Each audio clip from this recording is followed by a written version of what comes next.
Hi hello నమస్తే welcome to 100 TV. ప్రస్తుతం తెలంగాణ రాష్ట్రంలో యువత పిట్టల్లా రాలిపోతున్న సిచ్యువేషన్స్ మనం చూస్తున్నాం. అయితే రీసెంట్గా యువ శాస్త్రవేత్తగా సమాజంలో అడుగుపెట్టి తన టాలెంట్ని ప్రూవ్ చేసుకోవాలనుకుంటున్న ఒక యువతి ఆత్మహత్య చేసుకోవడం ఇప్పుడు కలకలం రేపుతూ ఉంది. అయితే ప్రస్తుతం దానికి సంబంధించి డీటెయిల్స్ మనతో మాట్లాడడానికి తెలంగాణ యూత్ ప్రెసిడెంట్ ఇమ్మడి సతీష్ గారు మనతో ఉన్నారు. సార్తో మాట్లాడే విషయాలు ఏంటో తెలుసుకుందాం. నమస్తే అండి. సో రీసెంట్గా ఒక వీడియో అయితే చాలా వైరల్ అవుతుంది. పెద్ద చదువుకున్నది, చాలా టాలెంటెడ్ పర్సన్ అని కూడా మనం వింటున్నాం కూడా వార్తల ద్వారా. అయితే ఆత్మహత్య చేసుకోవడానికి కారణం ఏంటి? యాక్చువల్లీ ఏదైతే చనిపోయిన అమ్మాయి ఉందో తను చదువుతూ ఈ మధ్యనే ఒక ప్రైవేటు కంపెనీలో ఉద్యోగం చేస్తూ ఉండేదట. మేము వెళ్ళొచ్చాం. వాళ్ళ ఫాదర్ ఏదైతే ఒక రైల్వే ఎంప్లాయీ జాబ్ చేసేదంట.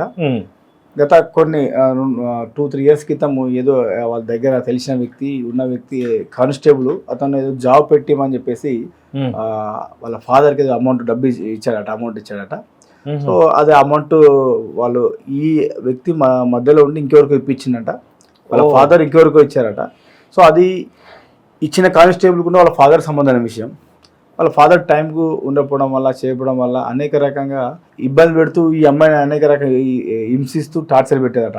సరే ఇంటికి వచ్చినప్పుడల్లా మాట్లాడితే పర్వాలేదు, కానీ ఇది ఏమైతే ఈ అమ్మాయి జాబ్ చేస్తుందో జాబ్ కాడికి వెళ్ళి వాళ్ళ కొలీగ్స్తో కానీ ఆఫీసర్లతో కానీ అనేక రకమైన కులం పేరుతో కులం పేరుతో దూషిస్తూ తిడుతూ వీళ్ళంతా డబ్బులు తీసుకుని వీళ్ళ డాడీ ఈమె ఇట్లా చేసేదని అనేక డాడీ ఆ పాపకు తెలుసా ఈ విషయం? అసలు ఆ అమ్మాయికి సంబంధం లేని విషయం. ఇప్పుడు ఏదైతే ఈ అమ్మాయి హాస్టల్కి వెళ్ళి చదువుకోవడం, తర్వాత ఈ అమ్మాయి పనులు ఈ అమ్మాయి ఉండడం, ఈమె ఏదో ఎస్సీ రిజర్వేషన్లో వచ్చిన ఆ సీట్తో ఇంకా మంచిగా చదువుకొని ఫ్యామిలీకి ఏమైనా చేద్దామనే ఆలోచనతో ఆమె మంచిగా చదువుకునే అమ్మాయిని ఇలాంటి ఈ యొక్క కానిస్టేబుల్స్ అంటే మాకు అధికారం ఉంది, మేము పోలీస్ డిపార్ట్మెంట్ మేము ఏం చేస్తే నడుస్తుందన్న అహంకారంతో వీళ్ళు వెళ్ళి ఇష్టం దౌర్జంగా ఇంకోటి ఎవరైనా కూడా ఇంకొకసారి కనుక ఇంకెవరైనా తక్కువ జాతి వాళ్ళను కించపరిచేలా మాట్లాడితే దయచేసి మిమ్మల్ని అందరికీ చేతులు జోడి చదువుతున్న అక్కలారా, అన్నలారా, తమ్ములారా, మీరు చచ్చిపోవడం చావడం కాదు, వాళ్ళకు తగిన బుద్ధి చెప్పాలి. ఇలాంటి నా కొడుకులకు తగిన బుద్ధి చెప్పాలి. కులాన్ని దేశించే వ్యక్తుల ప్రతి వ్యక్తిని కూడా మరీ చెప్తున్నాం. ఈ రోజులలో ఏంటంటే ఈ జనరేషన్లో ఇంకా ఈ పరిస్థితులలో మనిషి బతకడం, మనిషి కాపాడుకోవడం కష్టమైన టైంలో కులాలు మతాలతో ఇంకా వీళ్ళు ఈ కుల మతాలు పెట్టుకొని చస్తారా నా కొడుకులు? వీళ్ళంతా తప్పు కదా. ఆ అమ్మాయి పాపం చదువుకొని ఒక స్థాయికి వెళ్ళి అమ్మాయిని పట్టుకొని అనేక రకమైన చిన్న విషయం కాదు కదా. అదే కదా, అంత చదువుకునే అమ్మాయి వీళ్ళందరితోని వాళ్ళ పక్కన ఉన్న కొలీగ్స్తోని వాళ్ళతో అంటే ఎంత సెన్సిటివ్ అయితే అమ్మాయిల మనస్తత్వం ఎంత సెన్సిటివ్ మైండ్ ఉంటే అంత దారుణమైన నిర్ణయం తీసుకుంటారండి. చనిపోయిందంటే వీళ్ళు ఎంత అటాచ్మెంట్ పెడితే దీనిలో ఆ నాచారం సంబంధించిన SICA వాళ్ళు కూడా ఈ విషయాన్ని చాలా సీరియస్గా తీసుకోవాలి. ఏదైతే ఎవరి మీద కంప్లైంట్ ఉందో ఎవరి మీద సీరియస్గా ఈ అమ్మాయి చావు కారణమైన వ్యక్తిని ఎవరిని వదిలిపెట్టే పరిస్థితే లేదు. ఈ అమ్మాయి చావు కారణమైన ఏ వ్యక్తి ఎంత పెద్ద వ్యక్తినైనా దయచేసి ఈ గవర్నమెంట్కి నేను చెప్పుకున్నది ఒకటే, వాళ్ళని 80% వదిలిపెట్టారు. ఇంకోటి ఈ రోజులలో కులం పేరుతో తిట్టి కులం పేరుతో దూషించే వ్యక్తిని ప్రతి వాళ్ళను కూడా తగిన చర్య తీసుకోవాలని చెప్తున్నాం.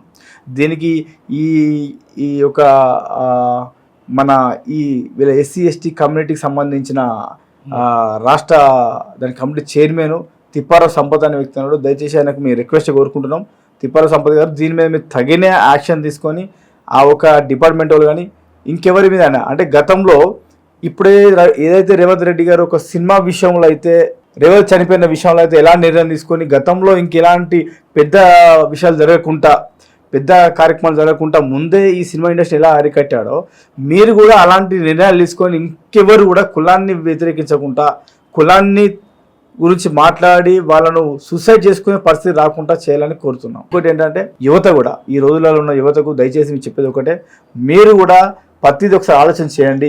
ఇలాంటి చిన్న చితిక మాటలకు వాళ్ళు అనే మాటలకు మీ ప్రాణాలు తీసుకోవడం కాదు, వాళ్ళు తగిన బుద్ధి చెప్పాలి అని చెప్తున్నాం. ఇంకోటి ఏంటంటే పాపం ఈ అమ్మాయి ఏంటంటే చాలా సెన్సిటివ్ అమ్మాయి, అందరు లైక్ మళ్ళీ ఉద్యోగం చేసుకుంటూ అవకాశం వచ్చేంత వరకు చదువుకుంటే కదా.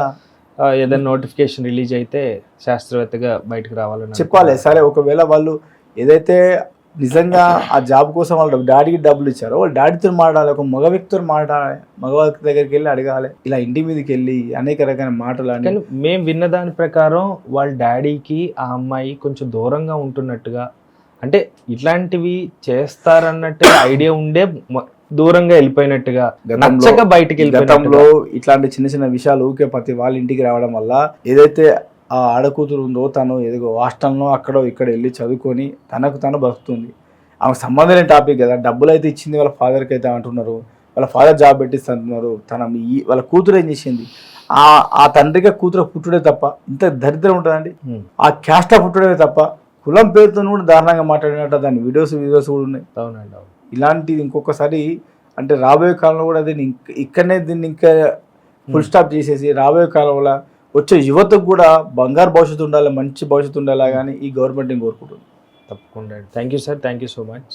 సో చూశారు కదా వ్యూవర్స్, సమాజానికి ఎంతో ఉపయోగపడాలనుకున్న పెద్ద ఉద్దేశంతో శాస్త్రవేత్తగా ఎదిగి సమాజానికి ఎంతో కొంత తన బాధ్యతగా తన సేవలు అందించాలనుకొని దురదృష్టవశాత్తు జరిగిన పరిస్థితుల నేపథ్యంలో ఆవిడ ఆత్మహత్య చేసుకోవడం, అది కూడా ఒక చిన్న వీడియో రిలీజ్ చేసి జరిగిన కారణాలన్నీ కూడా వీడియోలో దాదాపుగా 5 నిమిషాలు ప్రస్తావించిన తర్వాత ఆత్మహత్య చేసుకొని తనని తానే చంపుకున్న సిచ్యువేషన్. సో అయితే ఇలాంటివి జరగకుండా ప్రభుత్వాలు కూడా గట్టిగా తగు చర్యలు తీసుకోవాలంటూ కూడా 100 టీవీ డిమాండ్ చేస్తుంది.